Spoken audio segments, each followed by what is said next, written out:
back to our channel. We have officially made it from coast to coast and back to Kentucky now, where we are cleaning up the inside and the outside of the bus. This is where my sister lives, so we can take the time to get stuff cleaned up again before we hit the road again tomorrow. So yeah, we've completed our first half of our journey and we're on our way back home. So we started from Los Angeles, for those of you who are just joining. What's our furthest point? Cape Cod, Boston? Yeah, so Boston, Massachusetts. So we kind of went diagonally across the United States. We kind of looked at that at a little over 3,000 miles. So for those who have been following, you obviously know this is our very first trip, and we shot for the moon and we landed and we walked around on the moon, and now we're on our way back. So our first trip is a little past 6,000 miles. The bus, for the most part, has been flawless. Yes, we did get a tire blowout. That was kind of to be expected. We were unsure of the age on the tires. The DOT code, unfortunately, was like kind of scrubbed off. It was kind of unreadable, but we found out the hard way. So we've purchased all new tires in the back here with Firestone. So we originally had the 315/80s, which is kind of a oddball size. Yes, it is a bus tire, but when you're on the road and there's trucks everywhere and yada yada yada, the 315 is a very difficult tire to find, especially now with coronavirus. Supplies are low, right? Inventory's down, factories are just catching up, and those factories need their supplies, etc. Won't get into that side, but the 315/80 was a very difficult tire to find, and so we opted to go with the next best thing. So our MCI bus has an Alcoa wheel, right? But it is a 9-inch wide wheel. So other MCIs and other buses will have the 8 1/4, but we have a 9. So that means we're in a 315, or what we did is we went with a standard truck tire, which is a 12R 22.5. And so we have the width and we also have the weight rating. Each one of these is rated for about 7,400 pounds. So we have just shy of 40,000 pounds of weight rating in the rear, and when we weighed in, we are just shy of 27,000 pounds. So we've got an 11,000 pound or so cushion. But other than that, the bus has been great. When we get home, we'll change the oil, change the fuel filters, all that. But other than that, the bus has been rocking. It's extremely dirty though. We have gone through a couple rainstorms, and all of the water and all the dirt and all that stuff that's associated with those. We did clean it once when we were in Kansas, but as you can see from the back, we are extremely dirty. Yuck. The brush out, and I've got some soap I grabbed from the hardware store, and I threw a little tiny bit of degreaser in there just because we have some.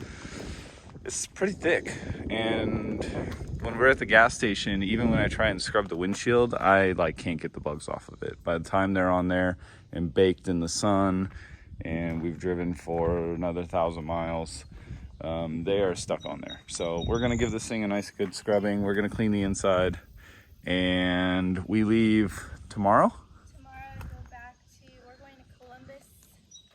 Tomorrow we're gonna be going to Columbus, staying at a campground there. Not a KOA, a different campsite this time. Oh, that's disappointing. Although Camp Jellystone was pretty awesome for the kids. That was pretty cool. It was really cool. So that was not a KOA. We kind of like the KOAs because they're a little bit more kid friendly. I know a lot of you watching like to go off the beaten path where you don't see anybody. If that's your thing, KOA or probably this Camp Jellystone is not the place to go to. Camp Jellystone, I kind of equivalent that to when we went to Legoland. It is made for kids, like everything about it is for kids. But they had a blast. Water park. We could have been there a week and still had something new to do every day. Yeah. They have a two-day minimum with tons of water slides and arts and crafts. Yeah, tons of activities for the kids. Arcades. Arcade. It is a pretty big park, so if you do go there, we unfortunately didn't know about golf carts. So they have golf cart rental, and by the time we went up and down the hill enough that we didn't want to do that anymore and looked into a golf cart rental, they were all gone. So the next one is just a different brand It campground. looks like a nice campground. I can't remember the name of it. We actually have changed our route a little bit. We were going to go to Arkansas and stay there at a KOA and then head on to Oklahoma City. But we decided to go back to my dad's house in Kansas. And so we are changing our route a little bit, going back through Missouri. We stayed in St. Louis on the way out, but we're going to stay in Columbus on the way home. And then we're going to go back to their house in Wichita, stay there a night, and then head down to Oklahoma City to make our way back home. Then we go back home. So what has it been like for our first leg and a half of our journey, driving the bus, etc.? So one thing that I'm learning, so I'm no stranger to driving, and I enjoy driving, and I've driven the whole trip. The bus goes a little bit slower, especially on the hills.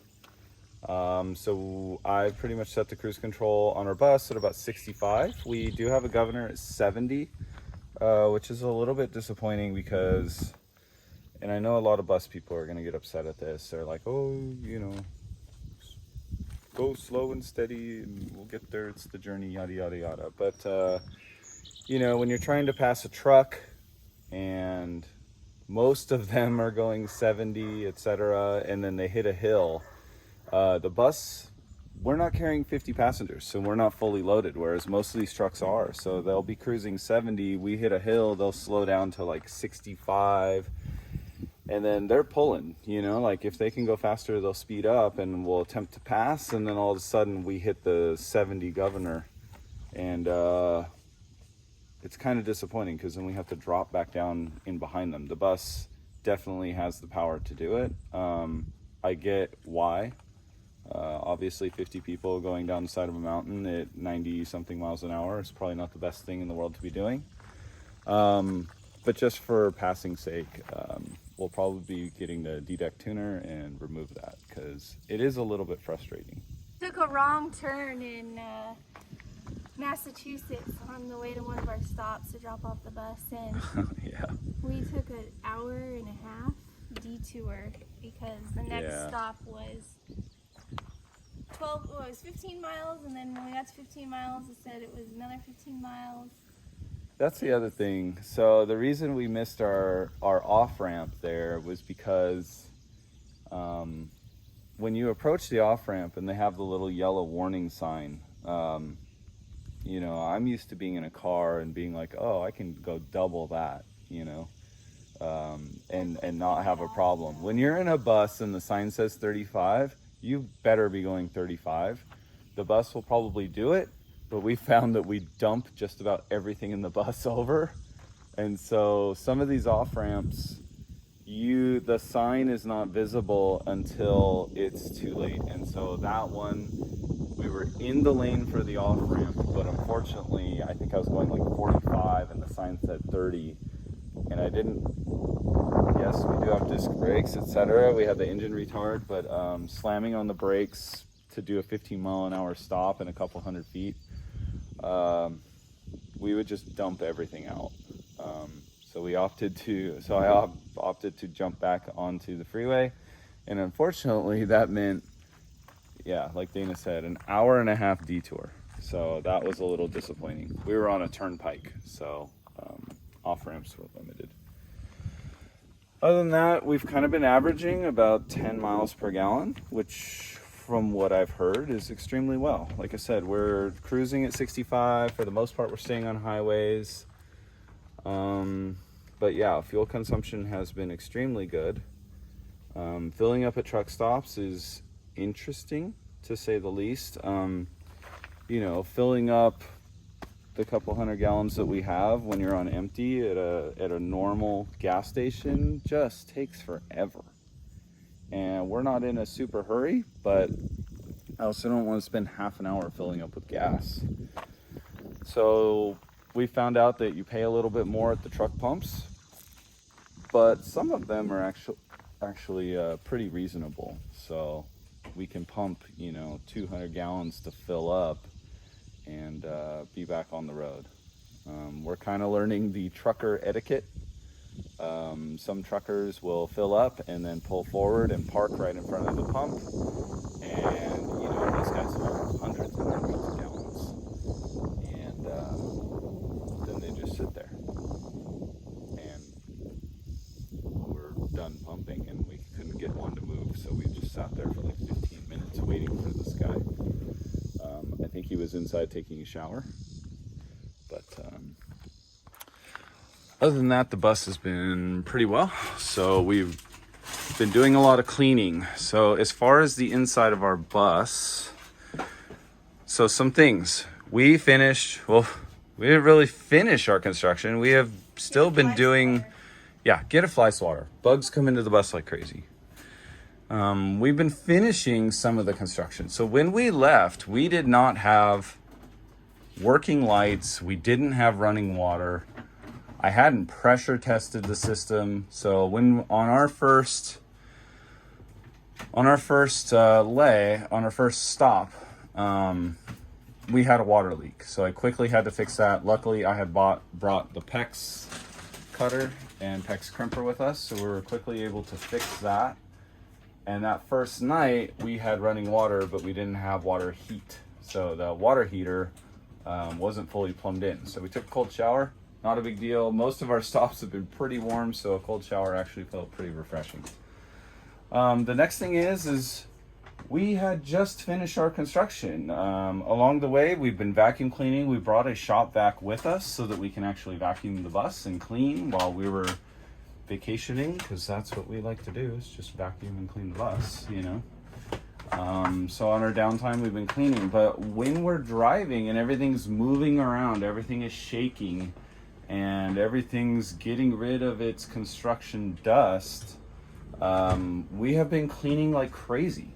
And we've been finding little crevices where all the dust comes out. The ceiling, as we cut it, had dust. So while we're driving down the road, the ceiling dust is falling down, and the bus is basically getting cleaner and cleaner. Well, unfortunately, what that means, one night was our air conditioning filter was extremely dirty, just with dust, basically sawdust. So we iced up one night. So we've cleaned all those. AC works better. Other than that, everything in here has been working flawless. I love these trays for the what's called so the we fridge. have these little trays for the fridge that keeps everything on the shelves from just rolling and falling around. We also have these. There's little rods that you can get to the fridge is a little messy, but you put it in here and it keeps, you can tighten them or whatever. So they kind of unscrew and it keeps tight and it keeps things from falling forward. We still have to put some of the latches. So we're finding that drawers come open, doors do not. So I don't know if that influences some of you with your cabinet ideas. I know I want all drawers. Otherwise you have to have locks or some type of latch to keep them closed. So we bought a bunch of magnetic little door guys for all of these, but we have yet to put them on. We found that just for now, blue painters taping them shut is just enough. It's not really to hold them in place. It's more so to just prevent them from that first half-inch coming open, and then they just fly open. So like I said, we still have our wiring for our lights. So kind of see here if I just hit the reset button. So we do have all lights working, but I just need to tuck everything back into there. Unfortunately, with the soldering and all that, I don't want to disrupt that. I've already had one solder joint come loose just from moving this big wire mess. I don't have my soldering iron with me, so I don't want to move that. It's a little fragile right now. I need to do a version 2. Toilet's been good. We need to add a vent to our black tank. Sometimes it gets a little stinky. We're just learning the ins and outs of a RV septic system. So I was draining and flushing a lot, but when I would drain, kind of learning, and after watching a bunch of videos, you pretty much need to put, you know, a couple gallons in there, especially where our little S-turn comes down into the tank. That needs to be hit water, otherwise you get the poop pyramid. And while we don't have that, without the vent, it's just kind of been a little fumey when you hit the pedal. At the same time, I've kind of heard that is kind of to be expected, right? Like, you're in an RV, there's gonna be some poop smell. Our shower has been a lifesaver. This shower is amazing. It's big. We can get in there with the 2 kids, get them clean. We didn't bring our bunks for this trip, but we have slept 7 in the bus at one time, and just in various places, in beds and on the couch, etc. We need our pocket doors in. Not having doors, just for privacy's sake, has been kind of a pain.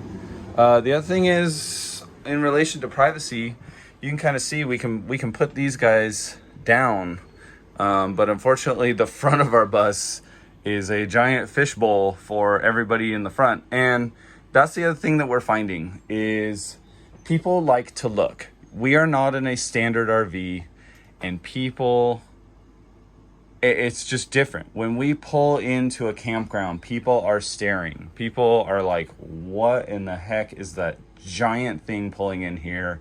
He's not gonna fit. Oh my gosh, yada, yada, yada. So, you know, and that, I feel like that's kind of the thing that people do at campsites anyways, is they just look at everybody else's stuff, you know, see what your neighbor's got. So we need to get some more blinds cut for the front here. We're gonna try and see if we can attach them just right in under here so that they drop down, put a little lip on each side so it kind of has a pocket similar to the sides, and that way we've got our front covered. Or we just get some Reflectix and just kind of put some suction cup mounts in the corners, and we put Reflectix up in the front. I think that's going to be probably the way we go, because the front of the bus, with the heat, gets really hot. I think having Reflectix or some type of cover up there is critical. That's where the majority of our heat is coming from. Our air conditioners are doing wonderful, but the front of the bus, you can feel the heat coming off of it. Our shades here have been amazing. So our windows, we do not have the J4500, so we have, I believe it's just a single pane glass, but it's framed, whereas the J4500s, etc., have the bonded glass with the 2 pieces of glass together. It's a lot more efficient, but our little guys here from Levelor are the blackout shades, and they work amazing for helping with the heat, and they completely block out all light. Our Furrion gas water heater has been amazing. We have unlimited amounts of water. Like I said, we had 7 people in the bus for a couple days of our trip, and so our hot water heater, like I said, we had 7 people in the bus. We've probably done 60 showers total. I don't even think we're at halfway through our propane tank. We've been using the hot water, etc. This guy's extremely efficient, and our water consumption has been good. This is the AC control. This is our water heater. This is our pump for our water, and then we can look at our gray and black. All of these are all low right now because we're just sitting. We've got maybe 30 gallons of fresh in there right now, so you'll see right there it's kind of teetering on fair/good. So as far as the walls go, we did have one situation over here with our tile kind of in this corner. Unfortunately, some of our stick-on tile is coming loose. I think what's happening is they're just too close on this joint, and they're kind of pushing each other and wedging off of the back. So we'll have to fix that. But not a big deal. Everything in the back here has been great. The rear air conditioner, I don't know, it's the exact same model, but this thing works probably 3 times better than the one in the front. It's extremely cold back here, but I think the majority of that is due to the fact that we have almost an 1.5 inches, if not 2 inches of insulation and material between the wood and the plywood and the foam and all of that on the walls. This room is extremely insulated. We've got another 1/2 inch, so we kept the original. It's about 1.5 inches of insulation, the spray-in foam that's smoothed. We kept that. We added another 1/2 inch. So we've got about 2 inches of foam on the roof. Then we have our furring strip, and then we have our roof material. So that's almost like 3 inches of material on the roof. The roof actually does extremely well. This room is actually extremely quiet as well. When we're at campsites, like when we said, we're at that Jellystone camp, kids are screaming, people are playing music, there's golf carts flying around. You cannot hear a thing in this room. The other thing is when you're in the back room and you're trying to talk to somebody in the front,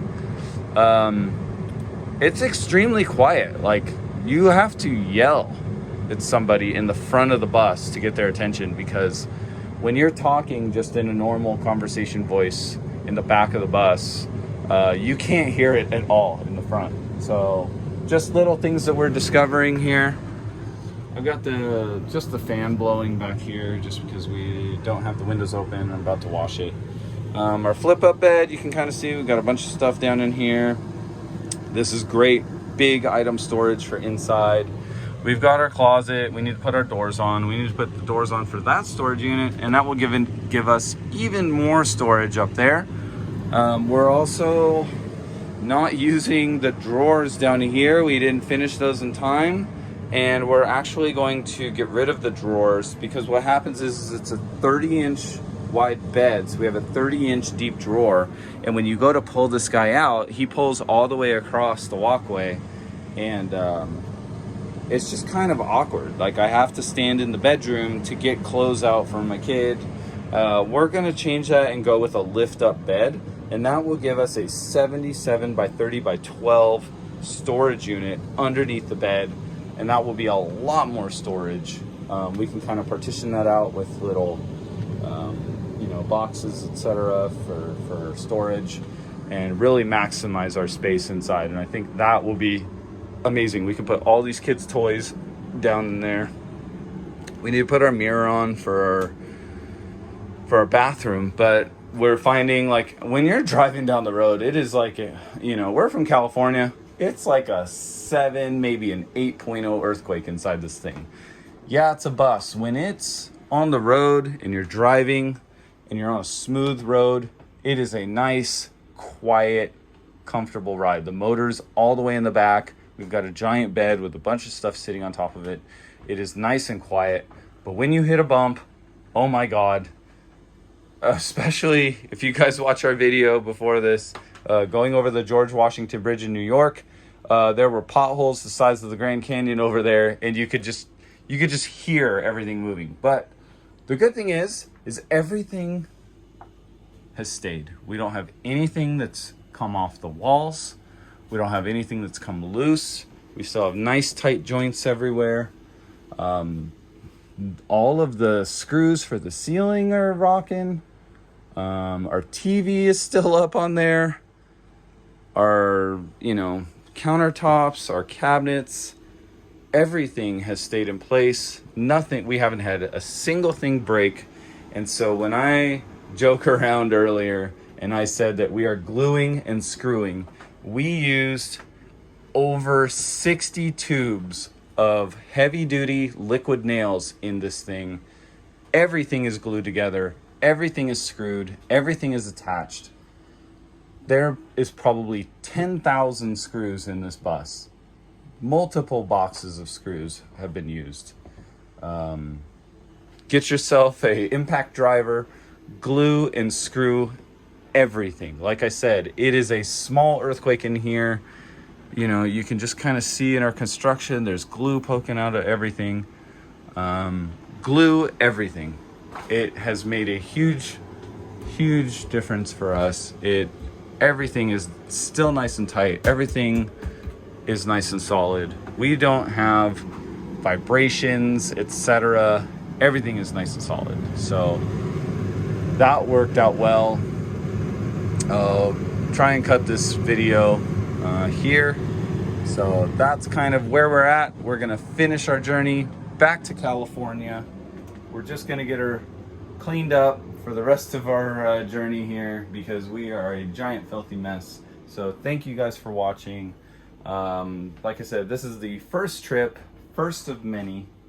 We hope to use this thing a lot more. We have found that just having a full kitchen, to have a full shower, you know, we're not camping, we're not glamping. We are in a home. It is comfortable, it is cool, it is safe, and most importantly, we're having a lot of fun. We're making a lot of family memories, and that is what it's all about. All that hard work for 6 months pays off. Our first trip, I'm hoping my kids will remember this forever, getting to see their family, getting to see the world that's out there, traveling, and just enjoying it. So thank you guys for being on our first leg of our journey, and I hope to see you for all the rest. Thanks, everybody. Bye.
Thanks for watching. Subscribe.